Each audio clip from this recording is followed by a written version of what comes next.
c'est important et ça fait partie de ce travail, hein, en quelque sorte. On disait juste avant, pendant la publicité, ça fait partie du travail qui se transforme, ces envies de mobilité, que ce soit mobilité proche, mobilité plus lointaine. Est-ce qu'on peut se dire qu'il y a de plus en plus d'envie de bouger en ce moment, Jenny ? Alors, sans aucun doute, en plus certainement que la période actuelle avec le beau temps qui arrive nous donne envie de mettre les voiles. Oui. Mais oui, c'est devenu quand même une réflexion beaucoup plus profonde ces derniers temps, notamment, on le sait tous, avec la période post-Covid où on s'est beaucoup posé de questions sur notre sens au travail. Et puis avec les nouvelles formes de travail, et notamment le télétravail et le digital nomade, on s'aperçoit qu'on peut aussi travailler différemment, qu'on n'a plus besoin d'être tous les jours au bureau. Donc on peut aussi envisager sa carrière professionnelle différemment. Tout est possible. C'est ça qui est intéressant aujourd'hui, notamment dans la façon de bouger au travail. Jenny, pour quelles raisons on peut décider de bouger, d'entamer une mobilité géographique ? Alors, on a 1000 raisons de vouloir mettre les voiles sur sa carrière professionnelle. La première chose, c'est évidemment le changement de cadre, le changement d'environnement qu'on a envie d'avoir avec sa famille.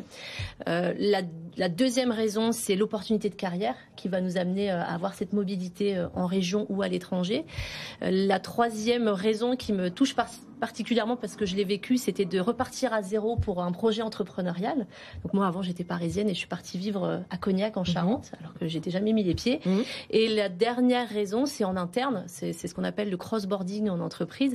C'est lorsqu'on va avoir une mutation, une expatriation.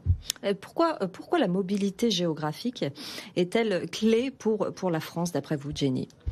Alors, je pense qu'elle est indispensable pour décentraliser toutes les instances de décision parisiennes et donc aussi de redynamiser certaines régions qui pouvaient être moins attractives, et le fait en fait d'avoir plus d'emplois et plus d'attractivité de l'emploi dans les régions, et ben on va la désenclaver, on va les rendre beaucoup plus attractives que c'était avant. Et dans cette période de tension du recrutement et de pénurie de talents, c'est une vraie solution, la mobilité géographique, où on pouvait avoir des difficultés sur des territoires qui n'étaient pas du tout attractifs avant. Avec cette mobilité géographique, avec ces changement de façon d'envisager sa carrière professionnelle, de pouvoir mieux attirer des talents pour les entreprises dans les régions. C'est vrai que vous disiez que vous l'aviez vous-même testé, mais c'est vrai qu'avant, pour bouger en entreprise, on attendait qu'une opportunité se libère dans une entreprise en province, par exemple, ou à l'étranger. Aujourd'hui, on peut créer sa propre entreprise, être tout seul, déménager où on veut.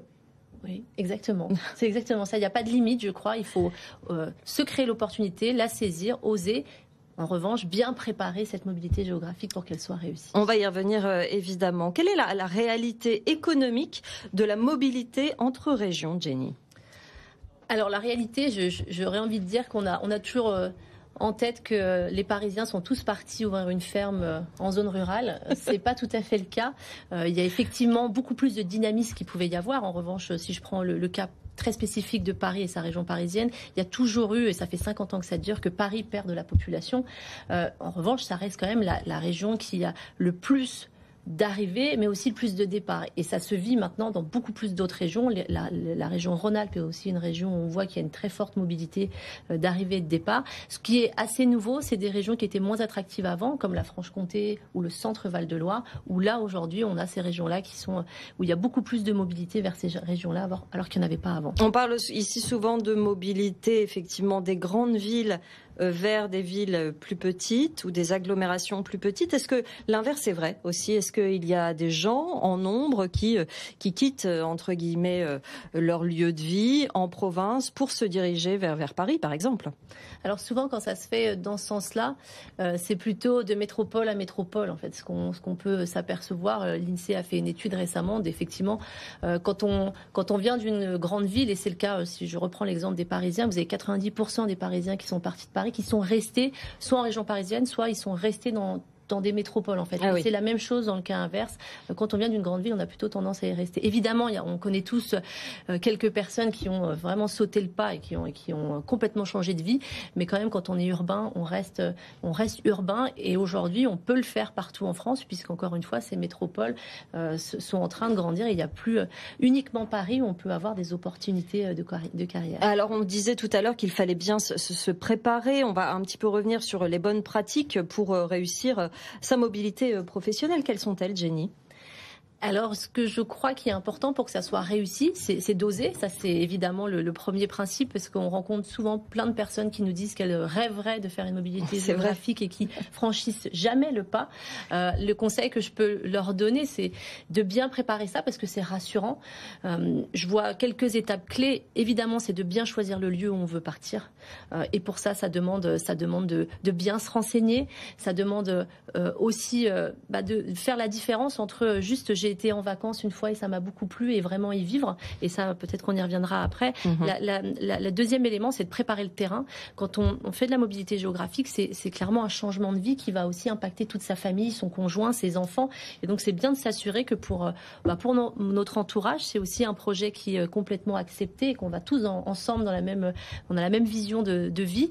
Le troisième élément, c'est vraiment de tester le nouveau territoire. Il faut y aller, il faut y retourner, il faut enquêter. On a aujourd'hui les réseaux sociaux qui nous permettent de nous renseigner sur l'environnement. Quand je disais que ça peut être une région où on est parti en vacances, faut y aller en hiver pour s'apercevoir ce que ça donne quand il pleut et qu'il fait pas beau.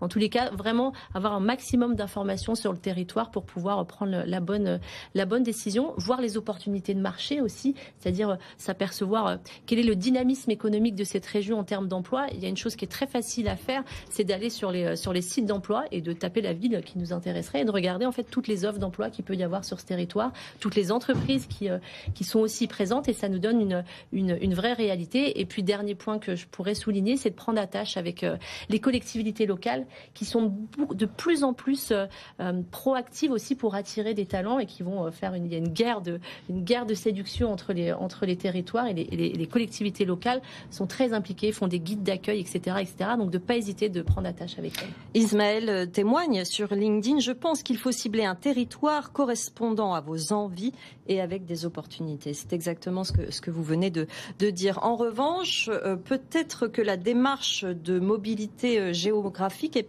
un peu différente suivant qu'on suit un poste dans une entreprise ou qu'on crée sa propre structure, Jenny. Exactement, puisque si on prend le cas où on va avoir une mobilité avec son entreprise, il y a des dispositifs qui peuvent être mis en place par l'entreprise pour nous accompagner à soulager une partie de cette mobilité géographique. On connaît des entreprises qui vont, par exemple, vous donner une aide financière pour le déménagement, qui vont vous permettre d'avoir un logement de fonction en attendant de trouver votre logement, qui vont même aller jusqu'à accompagner votre conjoint en termes de ressources humaines pour lui trouver un nouveau poste. Ça va être aussi trouver une école, se charger de toute la partie administrative. Donc évidemment, quand on fait une mobilité interne, souvent on est mieux accompagné que lorsqu'on se lance dans l'entrepreneuriat et dans le grand saut un peu plus tout seul. Une question du point de vue de l'entrepreneur, de l'employeur, du recruteur. En tant que chef d'entreprise recruteur, comment donner envie à un candidat de venir dans ma région ?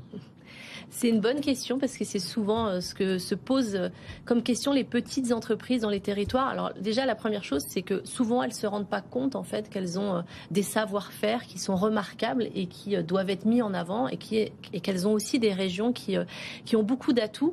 Donc déjà, ça va passer par la visibilité qu'elles vont donner à leur offre d'emploi, et de rédiger des offres d'emploi qui donnent envie de les lire et qui donnent envie d'en savoir plus sur elles, et de pas hésiter de parler leur territoire. C'est toujours pareil. C'est souvent quand on habite quelque part, on se rend plus compte de ce qu'on a. Je crois que les Parisiens vont peut-être plus beaucoup à la Tour Eiffel.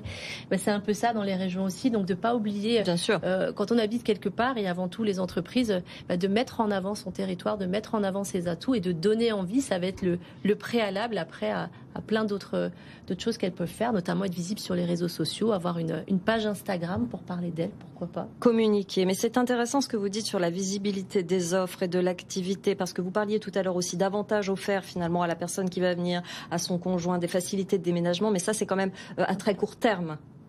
Donc il faut d'autres arguments finalement quand on cherche à attirer. Bien sûr, c'est sûr. Il y a le court terme, puis après, c'est-à-dire que ce qu'il y a de pire pour une entreprise, je pense, c'est de réussir à attirer et de pas fidéliser. Oui. Alors là, c'est un recrutement qui va être raté, et c'est un vrai échec. Donc il y a aussi à voir sur le plus long terme, effectivement. On reste dans le concret. De quelles aides peut-on bénéficier pour réaliser sa mobilité géographique, Jenny ? Alors vous avez raison, il y a des aides qui existent, qui ont été mises en place par l'État. Vous avez par exemple Action Logement qui a une aide qui s'appelle le Mobilipass qui va accompagner les candidats en recherche d'emploi qui vont trouver une offre d'emploi qui va être éloignée de leur logement et dans ces cas-là, pour faciliter l'accession au logement, elle va pouvoir les accompagner sur une prise en charge de leur logement. Vous avez Pôle emploi aussi qui a eu une aide à la mobilité géographique et qui va prendre en charge là plutôt les repas, les frais kilométriques si de la même façon on va trouver un emploi loin de son domicile ou une action de formation qui va être loin de son domicile. Et je pense également à la CAF qui a mis en place une prime au déménagement, toujours dans la même optique d'accompagner la mobilité géographique des candidats et notamment des candidats peut-être plus non cadres puisque c'est quand même eux aussi qui bougent moins et qu'on doit davantage accompagner. Il y a des aides, il faut bien se renseigner. Qu'est-ce que cette clause de mobilité géographique concrètement et dans les détails? Alors vous avez dans certains contrats de travail, pas dans tous, mais une clause qui peut être mise en place par l'employeur qui va pouvoir avoir deux aspects. Le premier, c'est de signifier que l'employé est d'accord si l'entreprise change de territoire son siège social et donc elle va accepter de suivre l'entreprise. Et la deuxième chose, c'est effectivement en cas de mobilité que le salarié accepte d'avoir une mobilité géographique. Pour qu'elle soit valable, cette clause, quand elle est dans le contrat, il faut qu'elle ait plusieurs aspects. Le premier, c'est évidemment de limiter dans l'espace la clause, dire qu'on peut pas avoir une clause géographique qui va dire que vous allez être mobile partout dans le monde. Oui. Elle doit être limitée dans l'espace. Elle doit aussi répondre clairement à un besoin de l'entreprise. Il faut que l'entreprise justifie pourquoi il y a ce besoin de mobilité. Et puis aussi, il faut prévenir suffisamment en avance son collaborateur. On ne peut pas lui dire du jour au lendemain qu'il part à l'autre bout de la France. Cela répond un peu à la question de Richard qui nous a envoyé par mail. Je souhaite faire muter l'un de mes salariés pour piloter une branche de l'entreprise localisée en province. Donc là, on n'est pas dans le cas d'un changement de siège, par exemple. Quelles sont les modalités pour pouvoir le faire concrètement ? C'est celle que je vous ai évoquée, de regarder s'il y a une clause. Et ce que je pourrais ajouter, c'est que s'assurer, ou en tout cas de mettre en place, il y a des entreprises qui font ça pour encourager la mobilité. C'est une prime, ça peut être, alors il n'y a pas que le financier dans la vie, mais quand on fait de la mobilité géographique, ça reste un aspect qui est important. Et de pourquoi pas accompagner financièrement pour donner davantage envie à son collaborateur de partir et d'avoir cette prime à la mobilité. Tout en, moi j'ai aussi l'aspect qualitatif des choses, de faire en sorte de bien accompagner le conjoint. Pour moi, je le vois au quotidien, c'est un vrai frein à la mobilité, c'est le conjoint, c'est prendre en compte toute la dimension de la famille dans cette mobilité. Ce qui va avec finalement le sens dans lequel se dirige le travail en ce moment, prendre en compte les critères autour du travail, les critères de la vie personnelle. Une dernière question, d'après ce que vous voyez vous dans votre expérience au mercato de l'emploi, est-ce qu'on suit statistiquement, est-ce qu'on suit plus un lieu, c'est-à-dire on se dit je travaillerai bien à cet endroit, ou est-ce qu'on suit plus un job, c'est-à-dire je vais aller à cet endroit parce que j'ai une opportunité? J'ai l'impression qu'en ce moment, on suit plus un lieu. Oui, c'est vrai qu'effectivement, ça ressemble à ça, tout à fait. Mais, et les entreprises font pareil. On voit de plus en plus d'entreprises qui délocalisent leurs sièges sociaux dans des lieux qui leur plaisent. Ça veut dire que si on suit plus un lieu, ça veut dire définitivement qu'en ce moment, ce sont les candidats, les salariés qui ont un peu leur destin en main. Oui. Et c'est une belle opportunité, oui. Je crois que c'est ce que nous permet aujourd'hui la société dans laquelle on vit, c'est de pouvoir prendre notre destin en main. Muriel Angel, pour conclure, nous écrit via LinkedIn: se poser les bonnes questions au départ est crucial, surtout pour connecter avec ses motivations profondes. Cela aura pour effet de faciliter le passage à l'action. Oser est en effet le mot d'ordre. Merci Muriel, c'est une belle conclusion. Oui, belle conclusion. Et effectivement, cela confirme ce que vous disiez, la décision à la base, il faut oser parce que on est nombreux à y penser. La preuve avec Jenny. Rien qu'en lisant le thème de cette émission, on avait envie de partir. Donc, effectivement. Une dernière question de Frédéric par mail. Jusqu'à quel âge des enfants vous conseillez de faire une mobilité internationale? C'est vrai qu'on n'a pas beaucoup parlé de la mobilité internationale, Jenny.